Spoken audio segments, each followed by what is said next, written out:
Blog Talk Radio. Welcome to Last First Date Radio, featuring interviews with experts in dating, relating, and mating in midlife. And now, here's your host, Sandy Weiner. Hello, everybody. This is Sandy. I am the founder and chief love officer at lastfirstdate.com. I want to thank you for joining us today. Last First Date Radio is a show about achieving healthy, off-the-charts love in the second half of life. And we have an amazing show coming up for you today. I'm super excited. I'm going to be speaking with relationship consultant, speaker, and author Rhoberta Shaler about how to deal effectively with chronically difficult people. Wow, what an important topic. And in case any of you have been looking at my newsletter where I announce my radio shows of the week, we did have a last-minute cancellation. A woman named Kira who got very violently ill, and luckily Rhoberta was able to come in and save the day.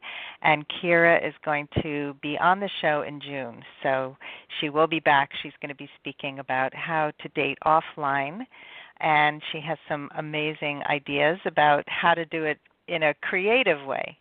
So this topic of chronically difficult people, oh my God, this comes up all the time in my coaching. And I really love helping women in particular, women over 40, date with their dignity intact. I just co-authored a book for setting boundaries in dating. It's The Secrets to Setting Healthy Boundaries in Dating with a co-author, Teresa Byrne, who was also on the radio with me here. And boundary setting is part of really learning to define your value and to date with dignity and keep your sanity intact. So is learning who a chronically difficult person is and to stop making excuses for them. So if you've ever found yourself really frustrated with dating, really frustrated with relationships, I invite you to go over to my website, lastfirstdate.com, and grab a copy of my free guide where I help you to overcome the top 3 mistakes that midlife daters make and how you can turn them around and find lasting love. And these are actionable steps, and not only will you get this free guide, but you're actually going to get a ton more tips because you're going to be subscribed to my newsletter, which you get every single week, and you can unsubscribe at any point, but you'll get a series of tips every day for about a week and a half of little actionable steps that you can take to become a woman of value or a man of value. Also, if you are a single woman over 40, I invite you to join my Facebook group. It is a vibrant, growing group of about 350 women, and we are a positive, safe space for women to come to. It's a private group, and you can come here and celebrate your wins in dating and relationships and also get support if you're struggling. So it's totally free, and I would love to support you there. It's called Your Last First Date. So just go into Facebook groups and search for Your Last First Date, and if you apply to join, I will approve you. I would like to also give a shout out to our sponsor, Audible. Audible is an amazing, amazing service that if you love to read but don't always have time to sit down and read, what is the next best thing? To get a book on tape. And Audible has a humongous collection of about 200,000 or more titles to choose from. All of your favorite books are there. And all you need to do to get a free book on tape, and a free month trial is go to audibletrial.com/lastfirstdate. That's audibletrial.com/lastfirstdate. And now for our special guest today. Rhoberta Shaler is the relationship help doctor. She is a relationship consultant, a speaker, and an author. And she provides care for individuals, couples, companies, and even the Marines. She works with the partners, the exes, and adult children and co-workers of chronically difficult people. She calls these people hijackals, people who hijack relationships for their own purposes while relentlessly scavenging them for power, status, and control. So join me now as Dr. Shaler offers insights, strategies, and support to reclaim hope, confidence, and your sanity when dealing with the constant uncertainty and jaw-dropping behaviors of hijackals in your life, at home, and at work. To the show, Rhoberta. Oh, thank you, Sandy. It's a pleasure to be back. Thank you. Yes, and I meant to say Rhoberta is back again. She was on my show a while ago, and I loved having her on so much that I wanted her back again, especially about this topic. So let's dive right in. I am so glad you wrote this, and I've seen your posts with Dr. Ross Rosenberg, who's also been on my show, who also has such great advice for people about how to disconnect from unhealthy, emotionally unhealthy relationships. So let's talk about what is the difference between a difficult person and a chronically difficult person? Well, it's a really important distinction, Sandy, because a difficult person is a person who is difficult momentarily. They're going through something in their life, they're super stressed, they're overwhelmed, they're in grief, something has happened, and they're going through a little period of being difficult. And we're all somebody's idea of a difficult person at some time. But a chronically difficult person is a person who creates difficulties with many people frequently as a pattern, as a way of being in the world. And that's why that's a very important distinction, because if we're dealing with just a momentarily difficult person, we can have much more latitude for that because we know the bigger picture of who they are. But if we're dealing with a chronically difficult person, that person is just overwhelmingly difficult to be with, and they're causing problems more often than not. And something about chronically difficult people is that they are worse at home. So they can manage out in the world, and they can do it at work, and they can be stellar at work, actually. And then at home, they are tyrants, difficult, ornery, so many things, which is why I call them hijackals. I love that name. So before we get into the hijackals, and these are important distinctions because, yes, we are, many people will find us difficult. In fact, the other day my son said, you're making a really annoying sound. And it was just like, excuse me for living. And I basically was able to say to him, if you could say that to me in a different way, I could hear it better, and I probably would work on it, but the way you said it to me just felt like criticism. He's the kind of person who can take it, and he can handle my feedback, and he agrees, and then he works on himself. So he is not a difficult person. He's a person who wants to do better. But chronically difficult people, they wreak havoc all over the place. But it's interesting that they're worse at home. And I remember one of my children would be amazing at school. Like, she was a real people pleaser, and she'd come home and let everything out. I wouldn't call her a chronically difficult person, but she felt safe at home. So is that, what's the difference between somebody who lets it all out where they feel safe and a chronically difficult person? Great distinction again. Somebody who does that at home is not trying to manipulate you into having a win for them at every moment. If somebody is just miserable at home or they're off-putting, I raised my 3 kids alone, and sometimes, they come home and say, well, I just hate everything, and I hate you, and life sucks, and, that kind of thing would just dump all over. That's not chronically difficult. That's, as you so wisely said, that's just, all right, you're safe here. I know who you really are, and that's not who you're being right now. But the distinction is that when that person really is a chronically difficult person, and they're constantly going for the win in every situation, when you're with a hijackal, a chronically difficult person, let me just put it this way. We've got a perfect example right now in our political system. Donald Trump is a first-class hijackal. In fact, I'm very afraid because in my opinion, I've trained as a psychologist, he is a very scary being. But where you can see this example is the other day he was phoned into a morning show, and the host played him a clip from the day before and said, "What about this?" And he said, "Oh, I never said that." And so she played him another one, and he said, "Oh, no, that's not what I meant at all." And this is an example of having to win in the moment. When he said what he said on the clip, he meant it. He wanted the effect. He wanted the win. He wanted the shock. He wanted to see if he could get away with it. When it wasn't a win any longer on the morning show and he was reminded of it, he disowned that. He pretended it didn't happen because it wasn't a win for him anymore talking to that radio host. And so that's what happens. That child who comes home and just lets it all hang out, we know who they are, and we know that they feel safe, and they know that we'll love them no matter what. But when you have somebody whose life is all about winning and having power over and creating status and controlling everything, that's a different matter entirely. Then you're with a hijackal. Yeah, that's a great distinction. So Donald Trump scares me too.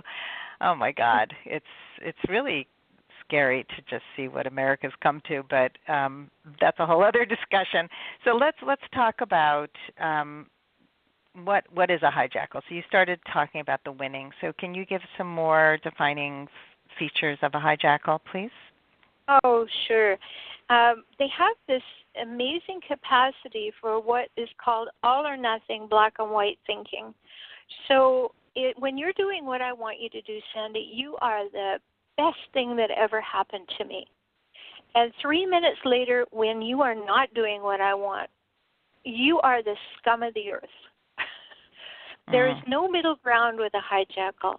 You're either all or you're nothing. It's black or it's white. And they can change on a dime. They can turn on a dime. And so that's one of the hallmarks, is this all or nothing, black or white thinking. And it's very, very evident once you start to look at it. There's just no negotiable middle in there. Another thing that happens with them is, as I said earlier, they must win in all situations. What happens with a hijackal, and, I have ultimate compassion for them, but I created a field called inclusive compassion because we live in a world where we're encouraged to be compassionate for everybody, to understand, to tolerate, to give, to, give people the benefit of the doubt and all. So we have a strange saying in our culture, which just scares me to bits. And we have this saying called give until it hurts. Well, you put this training about being compassionate if you're a good person and give until it hurts together, and you could just be in a world of everybody hurting because they gave until it hurt. So inclusive compassion means have compassion for other people, but include yourself in it. Have compassion for what you need and want, for where you are being trampled, all of that. So when somebody needs to win all the time, you have to notice that, because that is a non-mutual relationship. And, we're talking about my book, my ebook series right now, which you mentioned, which is Escaping the Hijackal Trap. The first volume is out right now, and it's called The Truth About Hijackals and Why They're Crazy Making. And we need to learn about those things. And everything I'm saying today is in that book. The second volume will be out at the end of June, and it's on effective solutions for handling hijackal behavior. But another thing, all or nothing thinking, the need to win, they will always blame you for everything. They take no responsibility or accountability for anything they've done or said or wanted or not wanted. It will always end up being your fault. Another piece of the puzzle is that they thrive on keeping you in an uncertain state. So ambiguity is key for them. If they can keep you off kilter and uncertain, they are doing their job. Now, another one is what I call incredulity. That's what I meant when I said, that jaw-dropping behavior. They do something, and it is so amazingly awful that your jaw drops, and you go, wow, no, that couldn't have really happened. They didn't really say that, did they? They don't mean that. And we start backpedaling, justifying or rationalizing and trying to take care of that behavior because we cannot fathom that they would do something so overt and negative. So there's a few things, among others, that are red flags when that says, I'm with a hijackal. I'm not just with somebody who's momentarily difficult. Right. So let's talk about those red flags. Because it's great to have these clear signs of what to look for, and I can certainly say that I recognize many of them in people that I've known. I just want to also just highlight a little bit about what you said about the being in a compassionate world where we tend to overgive. I think can you just talk to that point again, because this is like such a common thing where people who are kind and compassionate will bend over backwards trying to give and excuse and sort of feed into this kind of behavior, right? So if you could just speak to that for a minute. Sure. That people who are raised in homes that have good values, and that's not a value judgment on my part, it's like values that would lead you to be compassionate or lead you to be considerate of other people or giving people the benefit of the doubt, all good things. That's what I mean by good. We're raised to do that, so we do bend a little bit more than otherwise because, maybe that person's having a bad day. Maybe they're going through a bad time. Maybe there's stress at work, whatever it is.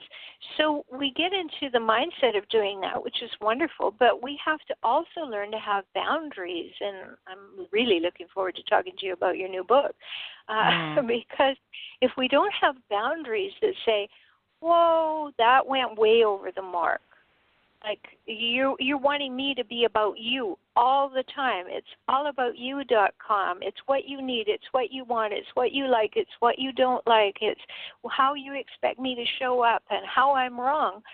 We have to step back and have a broader picture and say, no, this is a place where there will never be an end to the giving, and I will exhaust myself emotionally, physically, mentally, and trying to create equity. There will never be equity. So when we are coming from that place of really caring about other people, we have to know ourselves so well that we know when we've been disrespected or dismissed or somebody is walking all over us and we're being expected to be a doormat. All of those things have to be calibrated, Sandy, so that we include ourselves in compassion. Like, I feel terrible. I feel trampled on. I feel put down all the time. Why am I in this relationship space? We need to get some help, right? This isn't working. Like, I work with couples, I work with individuals, and I work with people in the workplace. And they all require some similar skills to be able to say what's going on for us, why it's not working, in a way that can be heard. Mm-hmm. But if we learn those skills and we can express ourselves well, then we are less likely to find ourselves marginalized by a hijackal. Mm. Very well said.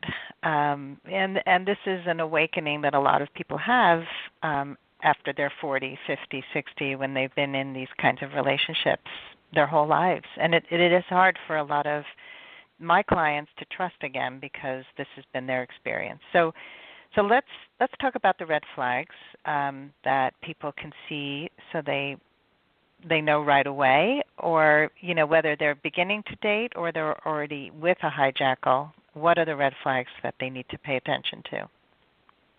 Well, the 5 things that I mentioned are definitely red flags, but it might look or sound like this. You have you go on a date, for instance, and you've seen this person 3 or 4 times, maybe 10 times already, and you're really beginning to say, oh, there might be something here. And then you start to notice that there's a little turning that well, they don't show up at a particular time. And when you say to them, I was here, where were you? Well, I have a life too, I can't always be where I said I will be, and that's a bad expectation on your point of view. We've been seeing each other for a while now, and there should be more wiggle room. Okay, red flag, disrespect, lack of communication, creating conflict, and blaming me. The problem with dating, Sandy, as you so well know, is that too many people go in with their rose-colored glasses on and their red flags all look pink. And you want to be able to say, calibrate, how am I feeling right now? And believe your feelings. Take it into account. When your gut sinks, notice, this is not okay with me. This is, whoa. And then believe that you deserve to be treated actively. That there must be mutuality for any relationship to grow. When I wrote the book Kaizen for Couples, I put in there 6 relation steps that are essential to a healthy, growing relationship that is growing in intimacy, growing in vulnerability, safety, transparency, honesty. And mutuality is a really big deal. And when you're dating and you find that there is no mutuality, that over time it's starting to always weigh out on the other person's side, notice that. Because then you're going to take those things that I mentioned, the all or nothing thinking, the winning, the blaming, the ambiguity, and the incredulity. You're going to start to see, maybe there's some of those happening too, and I was making excuses for this person. Because our early life sets us up for that. We don't set out to be hijackal bait. We're set up for it. Our early life teaches us that. How we were in our parental situation, how we were raised, sets it in motion. And if we don't re-examine it, and I know that you do great work with people, getting them really to think about who they are and what they want when they're in the dating world, if we don't do that for ourselves, we are likely to end up repeating patterns that were unhealthy previously, and we were set up for those. Yeah. No, I totally agree with you, and I do a little bit of uncovering some of that when I first start working with a client, because that's where the patterns start. And although I'm not a therapist, I really think you have to start there, because it's what informs the patterns that you have, and then once you know the patterns, you can begin to break them. Without knowing the origin, it's really hard to really define it and to break those patterns. So it's really important that you mentioned that. So thank you for that. And this mutuality thing, I think, the whole idea that we're a team. We are a team, and if it's all about your way or the highway, I was in a relationship like that for a very long time, and I kept feeling like, well, I can compromise. I'm really good at compromise. That's what I learned at home, be the compromiser. And I felt like I lost major parts of myself because of that. And then at some point, it no longer worked for me. You can't, if there's too much at stake. Well, compromise is occasional. What we want to learn in a good relationship is collaboration, not compromise, right? Compromise is overrated because we can quickly get out of sync with each other. If it's just things that one doesn't care about as much as the other, sure, compromise. But if you care, if it's important to you, then you must have the skills to communicate so that you can collaborate. And that's what creates mutuality. And if that's not there in your dating world, it isn't going to come along easily. You're going to have to get help. Well, I am launching my communications course next week. It's the second time I'm doing it. It's one of my favorite courses because it teaches women to have the skills to communicate. And we start with what you were saying before, what's going on for you first. How do you even identify your feelings and needs? Because so many people have no idea what they're feeling and needing. They just don't know. And, I didn't. And so when you really start getting clarity and then you learn the differences between men and women and you really know how to communicate with each other, all your relationships change. This is not just about romantic relationships. Really advocating for your needs everywhere in your life, to me, is so essential. Absolutely. You and I, we were talking before about what happens when somebody steps on those values in a work situation, when you don't feel respected. These skills are important all the time. So let's talk about, so somebody identifies the red flags. They're with a hijackal, they're dating one, they're with one. What do they do next? Well, first of all, they inform themselves. If they're working with you, they can come back and say, I'm seeing these patterns. Be wise to the patterns. Step back and see how often does this happen. And if it's beginning to show up to you like a pattern, you need to take note of that and then get some help. I have clients all over the world, Sandy, who have recognized that they're with a hijackal or they've previously been damaged by being one. So I either work with the partner of a hijackal or the ex of a hijackal, or maybe you were raised by one, and that's why I work with the adult children of hijackals, because I am one. I lived through that. Boy, let me tell you, Sandy, I am an expert on this from both sides. From my view, trained as a psychologist, and from my view, being raised by a hijackal. My mom was a hijackal. She was, even spent time in a mental institution in my early life. And then, of course, I learned that, well-trained to live with hijackals, so I went out and chose one to marry, And you have to learn. As an adult child of a hijackal, you have to know what things you need to look at in order to step out of that and stop being hijackal bait. So the first step is, if you notice the pattern, then you must notice that you're being hijackal bait and you've got to do something about it. So that's a lot of the work that I do in the world, and people who are drawn to this conversation, just go to hijackals.com. That's hijack, ALS.com. These are people who hijack relationships. That's why we call them that. And when you go there, you get my free ebook, How to Spot a Hijackal. And also, that's the only way that you can get access to my secret Facebook group, where you can confidentially and safely ask your questions, and I will answer them.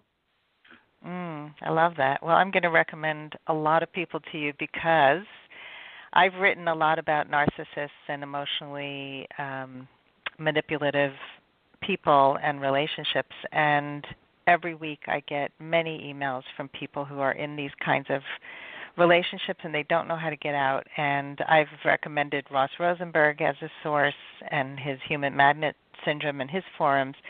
I will definitely recommend your site as well, because people need support. It is just so critical to know you're not alone, and that there is help out there. So that's really nice of you. I want to talk about the behaviors with people. Labels are not useful. Yes, hijackals is a label, but the reason I chose it is because it's non-psychological. It's talking about a pool of traits that people have. They don't need a diagnosis, and especially not an amateur diagnosis. Yes. They just need to know how to handle those behaviors.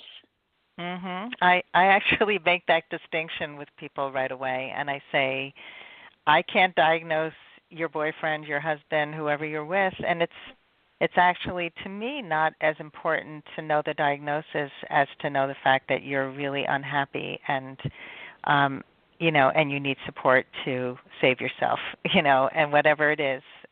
So I'm glad you make that distinction. So one last quick question. We're really running out of time, but what if you are with a hijackal? Is there hope for a healthy relationship?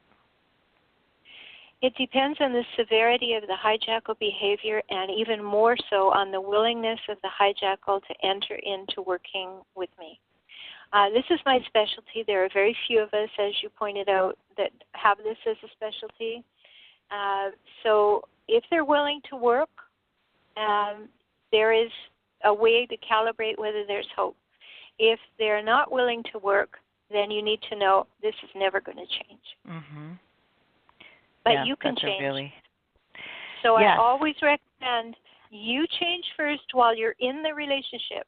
Work with me. Get all the insights. Make all the changes. Try all the things that I suggest, all the strategies. If they work, great. We'll get your hijackal into working together too, and we will see what this relationship can become.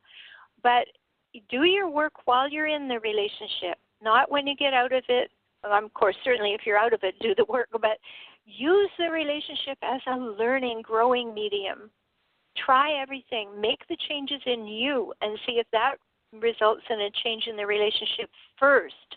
Don't just go running because you love this person for a reason. Let's find out if it's possible to rekindle and reignite that love. Good advice. Really excellent advice. Wow, this could go on for a long time. This is such an interesting discussion. I'm sure you've helped so many people today, Rhoberta, and with all of your fabulous work. So people, just tell people again how they can find you. Just go to hijackals.com, hijackals.com. And if you want more generalized information, you can go to my main website at forrelationshiphelp.com. Awesome. Well, thank you so much, Rhoberta, for coming on the show today and for your fabulous work. Really appreciate it. Thank you, Sandy. I look forward to speaking with you again. Me too. And thank you, everyone, for tuning in today, and I hope you all go on your last first date very soon. Have a wonderful day.